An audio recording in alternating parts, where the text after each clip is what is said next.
What's going on, boys and girls? Welcome back to the UFC 300 coverage. Another massive fight. Every single fight on this card has massive fight feel. But Aljamain Sterling, losing the Bantamweight Championship in his last fight, he is going to go up a weight class, chase that featherweight title, and he's going to get matched up in his first fight in the division with the Boston boxer with knockout power, big elbows when he gets inside, so dangerous in Calvin Kattar. Today we're going to take a look at their previous fights and try to leave you with the best bet, or if not, keep you from a bad bet. So without further ado, let's get straight into the video. Oh, Till's out! It's over! It's over! It's over! That's what I'm saying, boy! Oh! He got dropped! It's over! It's over! Munoz! Oh my God! So we will begin with Aljamain Sterling, one of the best wrestlers out of the Cerro Longo gym. He is great at transitioning. He's great at top control. All of this being obviously in the bantamweight division. And he also had a height and reach advantage in basically every single one of his fights. Aljamain conceded both the height and reach in only one of his last 9 fights, and that was against Sean O'Malley in his most recent loss. The only time he's had one of them at disadvantage was when he fought Corey Sandhagen, and he was able to secure a quick submission in that one. So in my opinion, Aljamain Sterling is going to do well in this division.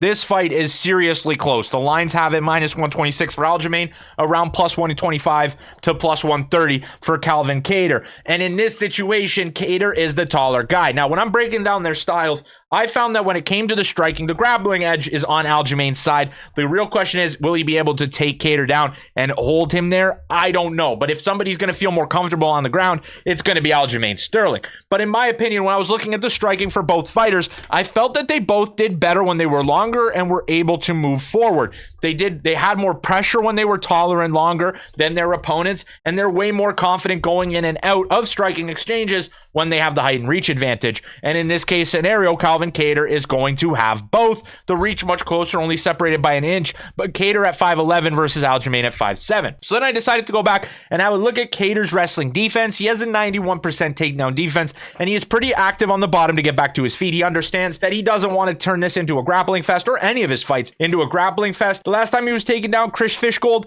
he was also threatened with takedowns versus Dan Ige, and honestly, he can be taken down. We've seen it. Obviously, he hasn't seen many takedowns in his career because he hasn't fought a grappler like Aljamain that's really going to push that kind of style on him. So I do believe he can be taken down, but I'm confident enough to believe that Kattar can get back to his feet. And then when you look at his other fights against Dan Ige, when he had a smaller opponent, he is much better. He snipes from the outside. He has massive knockout power. The elbow against Jeremy Stephens, again in a fight where Kattar was taller.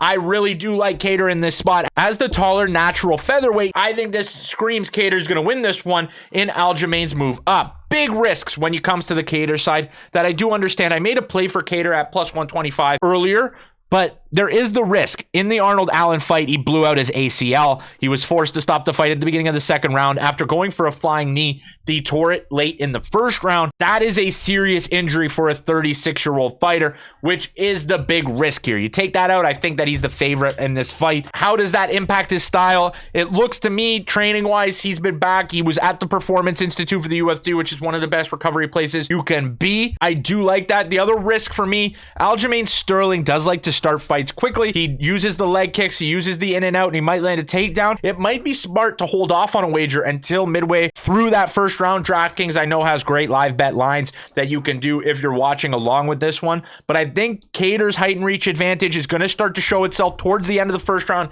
second round, third round. And I think that the strength increase from bantamweight to featherweight is going to play a major role here for Aljamain Sterling losing. So give me Kattar at plus 125. I love the line. Again, we're hoping his training has gone well and his recovery for his ACL has gone well. He has been out of competition for over a year. It's been around 18 months since he's been in the cage. Again, I think that's might even push the Aljamain side even higher of a favorite. But again, I think that if he's recovered fighter for fighter, I'm taking Kattar in this one. That's just my opinion. Let me know your thoughts in the comment section below. Like, subscribe, and I'll see you in the next one. Lots of UFC 300 content to come. Peace out.